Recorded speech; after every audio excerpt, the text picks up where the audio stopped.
Defining and non-defining relative clauses. Do you know what they are? No, I don't. And do you know what the differences are between them? No, Toby, I don't know that either. Well, don't worry, because I am going to tell you all about them. Oh, Toby, you're the best. And that's a fantastic thing. My name is Toby, this is Smash English, and here is everything you need to know about defining and non-defining relative clauses for the B2 First Cambridge exam.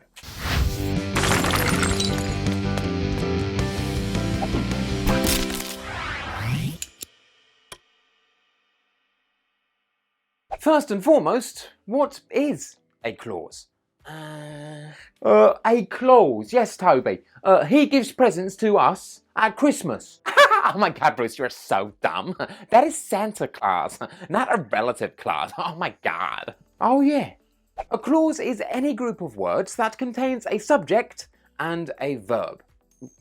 That's it. A clause can be a sentence, or a clause can be part of a sentence. So, Toby, what is a relative clause? Well, that's a clause that starts with a relative pronoun. Oh, a clause that starts with a relative pronoun, obviously. Toby, what's a relative pronoun? Oh my God, Duke, you are so ignorant. So you tell us then, Bruce, if you're so smart. What is it? What is a relative pronoun? Excuse me, Monica. Relative pronouns are the little people that help the clause make the presents at Christmas. Oh my God, are you serious? The relative pronouns that you need to know for the B2 First Cambridge exam are when for times, who and whom for people. Whom is the formal version of who. So if you're writing a formal letter, then use whom instead of who in your exam. For example, where or in which for places, whose for possessions, which for objects, and why for reasons. So, we have two types of relative clauses. We have defining relative clauses and we have non-defining relative clauses. And what are the differences between them? Well, here are two sentences, but there is a tiny, tiny, tiny difference between them. Can you spot it? Sentence 1. My sister, who eats insects, lives next door to an ant farm. And sentence 2. My sister, who eats insects, lives next door to an ant farm. So, what's the difference between these two sentences? Yeah, it's the comma. The sentence with the comma is the non-defining relative clause. This is because the clause beginning with the relative pronoun is not necessary to understand the sentence. Here, the detail that my sister eats insects is irrelevant because I only have one sister, and so you know who I am talking about. The sentence without the comma is a defining relative clause, and that means the clause beginning with the relative pronoun is necessary in order to understand the sense of the sentence. Here I am talking about one of my sisters, but I have more than one sister, and you need to know that she eats insects in order to understand which one I am talking about. So, that's the difference. A defining relative clause has no comma, and the information contained in the relative clause is essential in order for you to understand the sense of the sentence. On the other hand, a non-defining relative clause has a comma, and the information contained in the relative clause is not necessary to understand the sense of the sentence. We are just adding some extra information, because maybe the listener is interested, but maybe they're not, and maybe we're adding irrelevant and unnecessary information just to prolong the sentence because we want to be creative. I don't know. You choose your own reasons for using non-defining relative clauses, but just remember that the information you are providing is not essential for the meaning. Yes? Yes. Yeah, maybe I made that more complicated than it needed to be. A defining relative clause has no comma, and the information you are providing is essential to understand the sense of the sentence. A non-defining relative clause has a comma, and the information you are providing after the relative pronoun is not essential for understanding the sense of the sentence. Yes? Okay, I think we've done that. So, let's look at some examples together.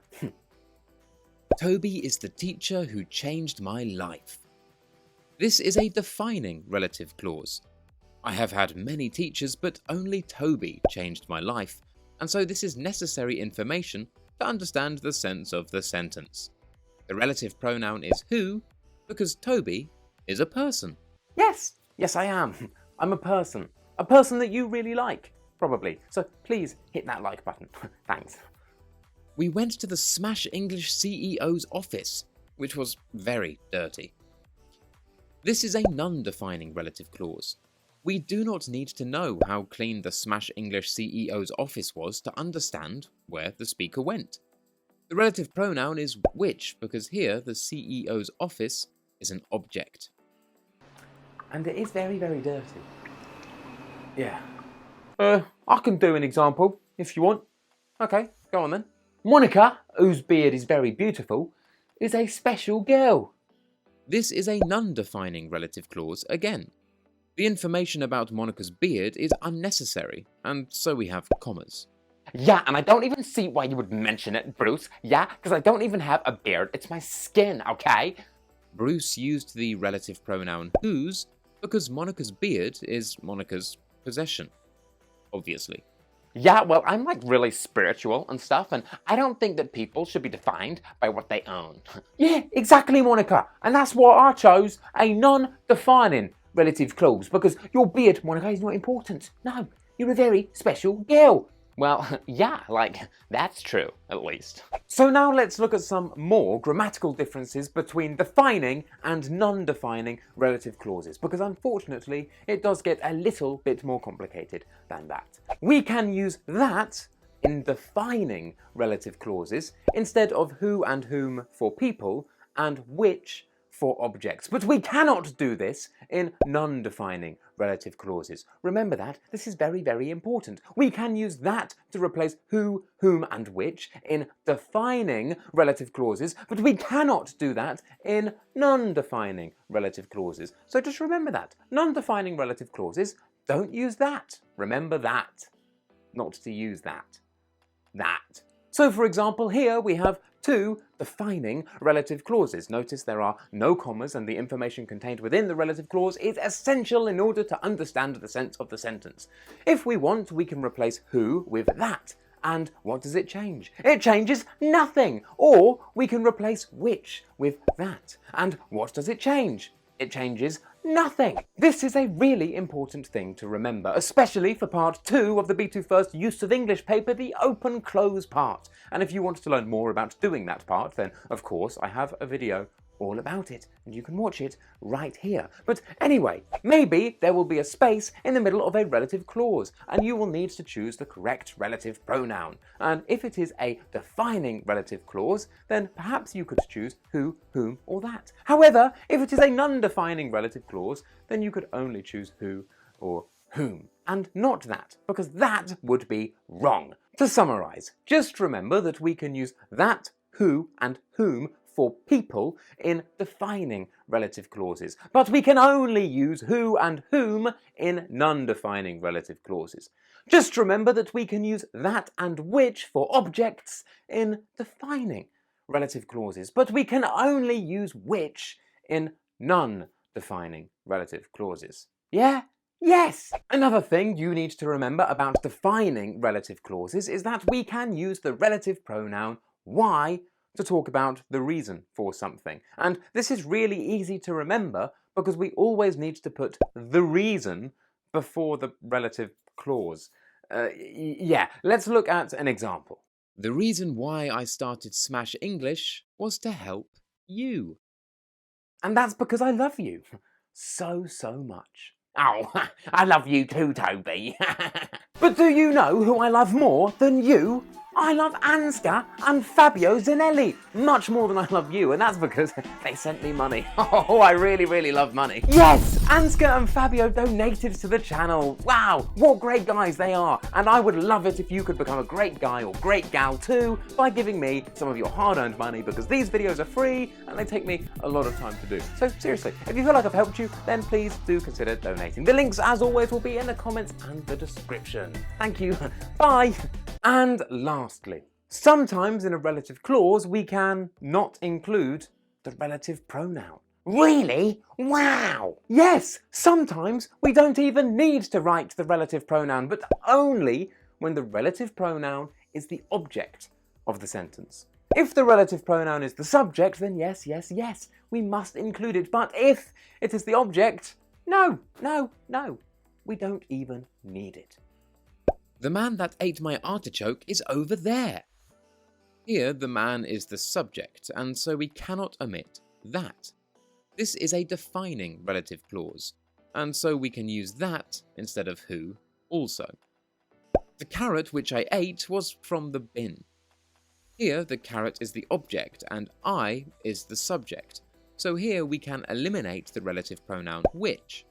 This gives us the carrot I ate was from the bin. And yeah, that's it. So, to summarise, these are the points you need to remember about defining and non-defining relative clauses for the B2 First Cambridge exam. Number 1, a non-defining relative clause contains a comma and information that is not necessary to understand the sense of the sentence. Number 2, a defining relative clause does not contain a comma and it contains information that is essential in order to understand the sense of the sentence. Number 3, we can use that instead of who, whom, or which in defining relative clauses, but we cannot do this in non-defining relative clauses. Number 4, we can use why with the reason in defining relative clauses, but we cannot do this in non-defining relative clauses. And number 5, we can omit, exclude, chuck away and say goodbye to the relative pronoun when the relative pronoun is the object of the sentence. Yes, yes, yes. That was very, very, very exciting. And because that was very, very exciting, I now need to lie in bed all on my own and cry until I make the next video. And now you know everything you need to know about defining and non-defining relative clauses for the B2 First Cambridge exam. So you can go to bed very, very happy. At least that is one of us. If you liked the video, don't forget to smash that like button, subscribe if you haven't already, leave a comment down below. My name is Toby, and this was Smash English.